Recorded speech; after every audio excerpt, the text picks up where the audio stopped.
دکھائی نہیں دے رہا. آپ دیکھیں ڈالر کی پرائسز روزانہ 2 سے 3 بار بڑھ رہی ہیں.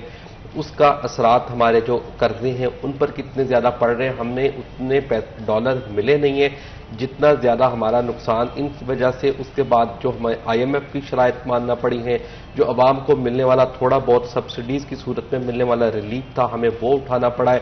ہمیں ٹیکس سلیبس کم کرنے پڑے ہیں. ہمیں اس کے ساتھ ساتھ پیٹرولیم لیوی جو پیٹرولیم مصنوعات پہ وہ عائد کرنا پڑی ہے. ہمیں پیٹرولیم پہ GST اور دیگر ٹیکسز لاگو کرنا پڑے ہیں.